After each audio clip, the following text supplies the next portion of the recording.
Picture this. It's 1884 in Berlin, and a room full of European gentlemen in perfectly pressed suits are carving up an entire continent over afternoon tea and cigars.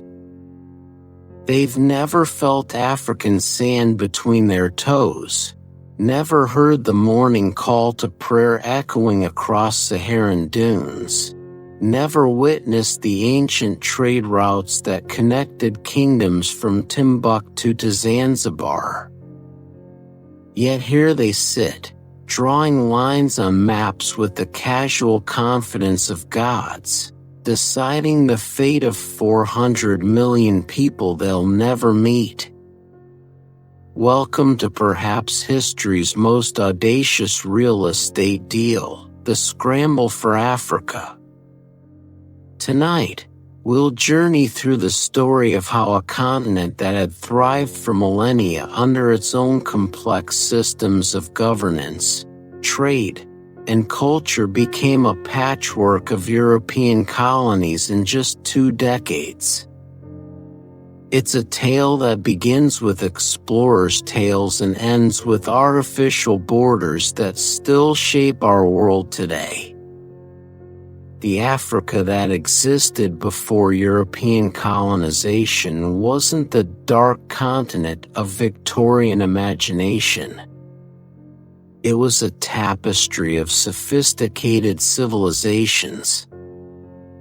In the markets of Benin City, bronze artisans created masterpieces that would make Renaissance sculptors weep with envy.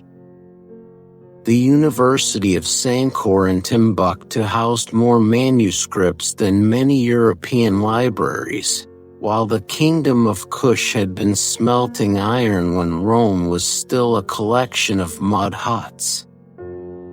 But by the 1870s, European appetites had grown beyond their borders.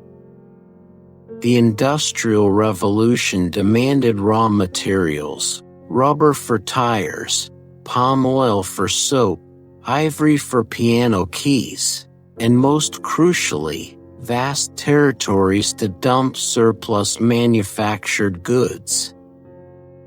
Africa, with its estimated wealth and relatively outdated military technology, looked deliciously ripe for the picking. The scramble officially began with a few ambitious individuals whose personal adventures became national obsessions.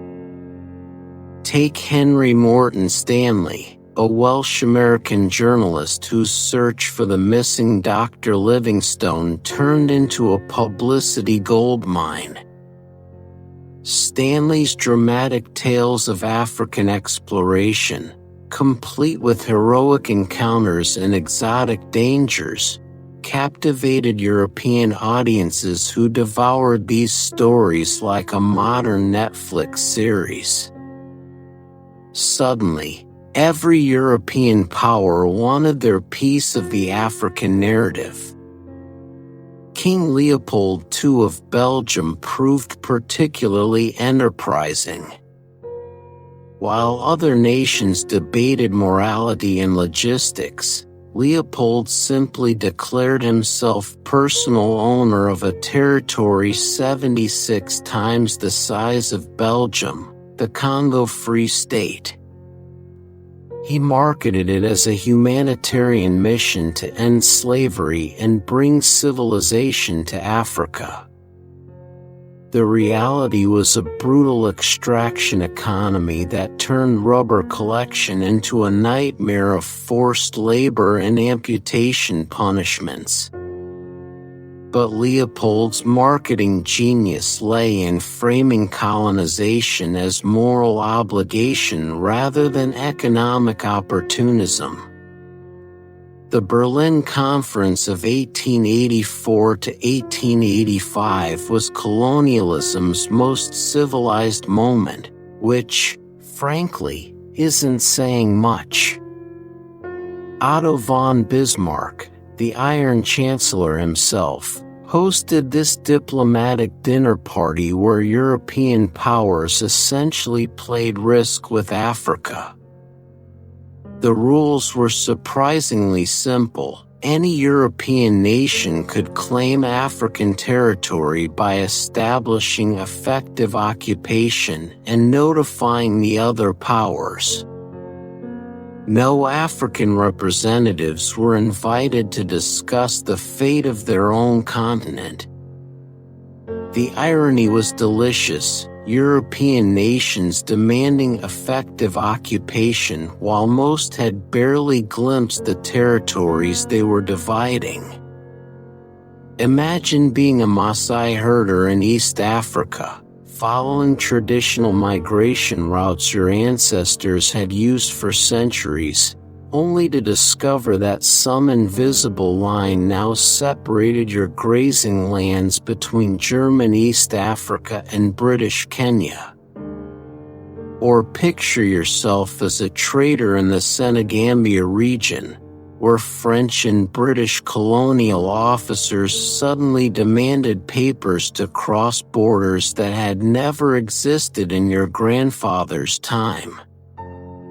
The human cost of this continental reorganization was staggering.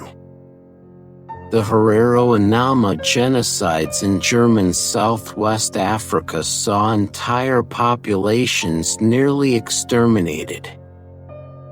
The Belgian Congo's rubber terror killed an estimated 10 million people.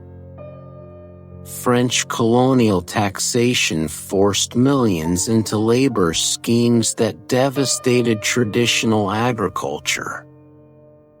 These weren't unfortunate side effects. They were the logical outcomes of treating an entire continent as a resource extraction zone.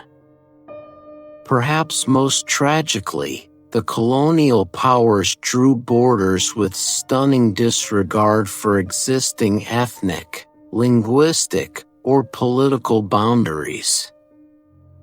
The Yoruba people found themselves split between British Nigeria and French Dahomey. The Somali nation was carved up between British, French, Italian, and Ethiopian control.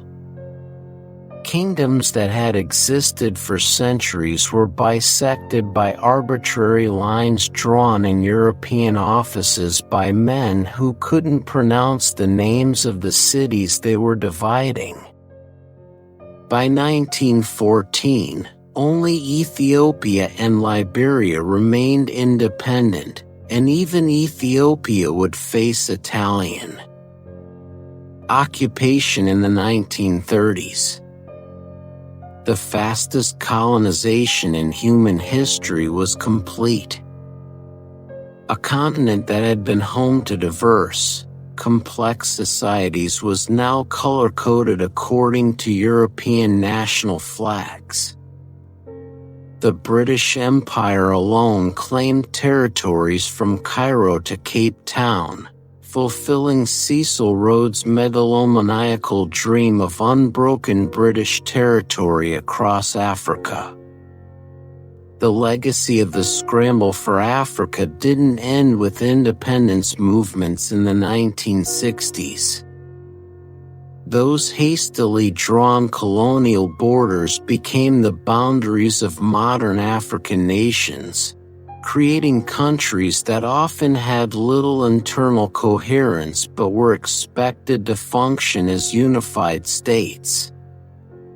The resource extraction economy established during colonialism, shipping raw materials to Europe while importing finished goods, created patterns of economic dependency that persist today. When we look at modern conflicts in South Sudan, the Democratic Republic of Congo, or Somalia, we're often seeing the long shadows of decisions made in Berlin conference rooms over 130 years ago. colonial borders drawn without regard for ethnic or geographic realities continue to shape political tensions across the continent. The Scramble for Africa reminds us that maps aren't neutral documents, they're exercises in power.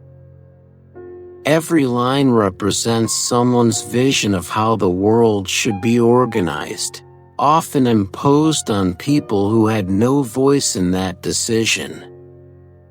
As you drift off to sleep tonight, remember that the continent that gave birth to humanity deserves to be remembered not just as a victim of colonial ambition, but as the home of civilizations that were thriving long before European explorers arrived, and continue to shape our world today.